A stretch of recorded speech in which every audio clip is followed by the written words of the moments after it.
Now, just a little warning before we begin, there will be major spoilers in this video for the 13th episode of Season 3 of The Bad Batch. So if you haven't seen it yet and you don't want anything ruined, it is a really good time to click away. Alright, so I'll start this off by saying that this was yet another really good, solid episode all around that helped build for that ever closer series finale that is in 2 weeks. And that the only complaint I can even conjure up is that it didn't quite feel long enough yet again. Though I almost feel like saying you wish something was longer could also be taken as a sort of compliment. Anyway, I say again it felt too short because, well, if you look at the runtimes of all the episodes across all 3 seasons, it actually turns out these last 4 episodes have been some of the shortest episodes in the history of the show across all 3 seasons. And so it almost feels like they're kind of dragging it out a bit more than they really need to. Like they could have or should have shaved off an episode or 2 and just made the other ones much longer and more jam-packed. Or given us this episode along with last week's episode. I think they would have paired very nicely the breakout of Rampart and then showing how he helps them. I think it would have made both episodes not feel quite as short. And yeah, I know I am sounding very impatient or greedy or whatever you want to call it, I get that. And honestly, it doesn't really bother me that much. I remember watching the Clone Wars on Cartoon Network back in the day and how short those episodes felt at times, or pretty much all the time, and then having to wait a week for the next part of a story arc to come out. But the thing is, that had set rules it had to play by when it came to runtime, since it was on a cable network. It had a slot it had to be fit into. Whereas here on Disney Plus, you don't have those limitations, and it just feels like we're kind of taking baby steps every week towards the finale for no reason. I'm not saying we need giant leaps every week, but it just feels like somewhere in between the two would have been better. But either way, let's set that aside and not let it ruin what was. As I said, it was another really good episode. One that started out in the vault on Tantiss, where we see Omega meeting the other kids and immediately trying to sort of gather intel to plan an escape. We absolutely see the influence her brothers have had on her over the years, as she stays calm and collected and is asking the other kids questions, like if they're always watched or not, and how many times a day did the droids come to take blood, and do the troopers ever come into the room? She also notices that Eva has her old doll and learns that it was given to her by Emery, and Eva even describes her, Emery, as the only nice one. And I kind of do wonder, especially after later on in this episode when Emery is questioned about why Omega is being kept in the vault with the other kids, I do wonder if maybe Emery perhaps thinks Omega can find a way to escape and take the other kids with her? Or perhaps, and more likely, if she thinks the rest of the Bad Batch will eventually show up to rescue Omega, and since she, Emery, has kind of grown to care about these other Force-sensitive kids, as we saw in a previous episode, if she wanted Omega to be aware of the other kids so that she could help them eventually escape too, knowing Omega very well and that she likely wouldn't leave the other kids behind. And thus, that's the reason Emery wanted Omega in the vault instead of keeping her, well, where she had been kept before. We also have to keep in mind here that Omega likely thinks Crosshair would have made the shot and got a tracker on the ship, and that her brothers know where she is or know where Tantiss is and are currently planning a rescue mission, if not already trying to carry one out or on the way, or even here as she is sitting there. And she's trying to find a way outside because she knows, or wants to believe, they will be here soon. She wants to kind of help and be part of whatever plan they're cooking up.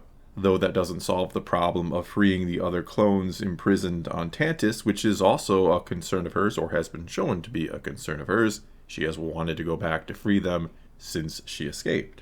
Either way, we know Crosshair did not make the shot a few episodes back, so they are looking for another way to Tantiss. And so it looks like her brothers, along with Rampart, who they broke out of that Imperial prison camp last week to help them find Tantiss, they have been dropped off by Fee in the atmosphere of a gas giant planet, which is when, at long last, Echo shows up again, and probably just in time for him to die in one of the final 2 episodes, after being gone, and very much missed by many of us fans, I would say, for a good portion of the season. As I've said before, it just feels like they never really knew exactly what to do with him throughout the course of this whole series, especially when Tech was still around, and the two kind of felt like they filled the same role on the team, but he's been gone all season, and for some reason, so has Echo. Anyway, Echo has indeed returned with a stolen Imperial ship. Don't worry about where he got it, he just did. And it turns out that the only way to get to Tantiss is to first stop at Station 003 above Coruscant, and to have the coordinates beamed directly into the Navi computer. And so with the help of Captain Rampart, they're going to try to get on board a ship bound for Tantiss and steal the coordinates before it departs. Or so that's the initial or original plan. It obviously won't work out quite so easily or well. And I must say, I really enjoyed the characterization of Rampart in this episode. I had kind of thought he might eventually, sort of become a good guy in the end or by the end of the series and help them somehow willingly. But now I really don't think that's going to be the case. He seems to be way too selfish and full of himself. And I love how he scoffed at the captain's uniform after him being a vice admiral, and how he admits later on he has missed bossing people around. His return, after honestly having completely forgotten about his existence, it has been a very pleasant surprise, to be sure.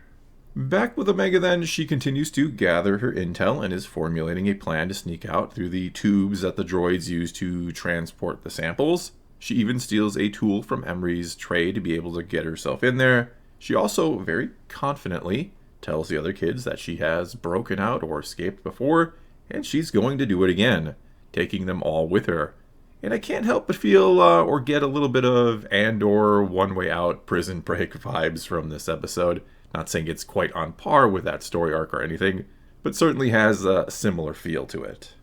Anyway, as kind of mentioned before, Rampart easily and naturally slides right back into the role of Imperial a-hole officer and gets them to the control room with no problems whatsoever, where they soon learn that a science vessel is about to depart for Tantiss, but the problem is that they, the ships, don't get the coordinates to Tantiss until they are actually on their way or have left the station. Rampart points out that a science vessel also has very heightened security, and that they all can't just sneak on board without being detected, which is when Echo says he can and will do it.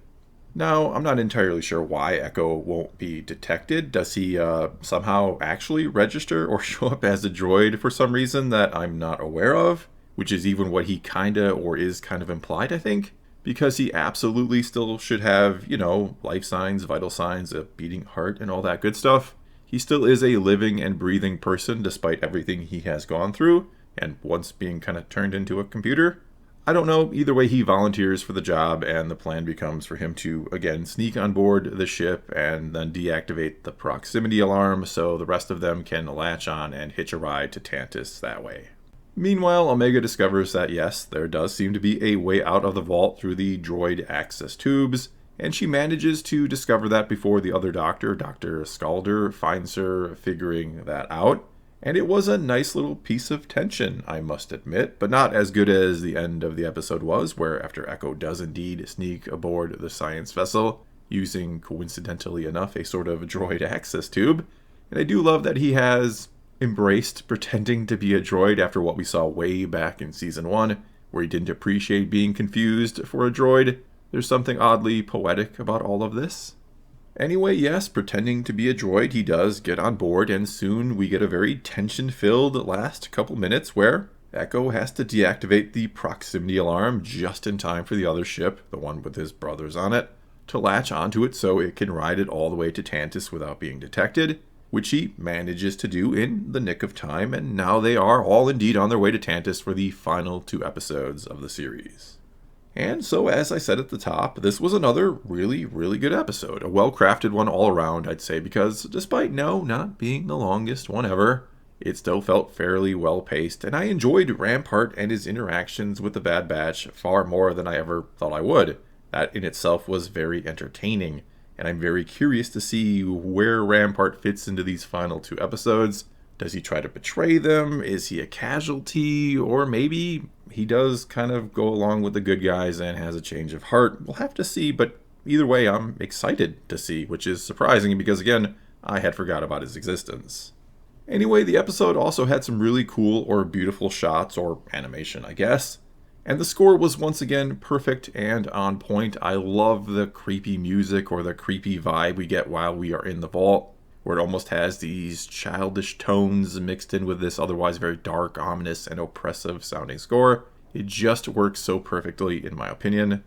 There was also, yes, a fair amount of real tension here. You did wonder how certain things were going to go or play out, or if, say, Omega was going to be caught and maybe separated from the other kids, and if maybe Echo wouldn't have deactivated the proximity alarm in time and they'd be detected, or maybe he'd end up going to Tantiss alone. That's what happens when you, at least once in a while, or at least one time, don't have things go exactly as you think they will, like when Crosshair missed the shot or took it a second too late, a couple episodes back now. However, with only 2 episodes left, and we recently learned neither one will be longer than the standard 30-minute or so runtime, I don't know that there would have been a whole lot of time for another sort of major wrench to be thrown into things at this point, or for the Bad Batch to have to find yet another way or a different way to Tantiss if everything hadn't worked out here in this episode.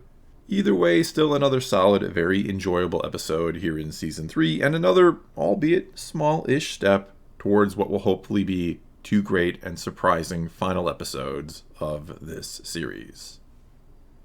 Well, that's all I got for you this time. Now it is your turn to take to the comments below and tell me what you thought of this episode of The Bad Batch, and how excited are you, or maybe are not, for the final episodes coming up.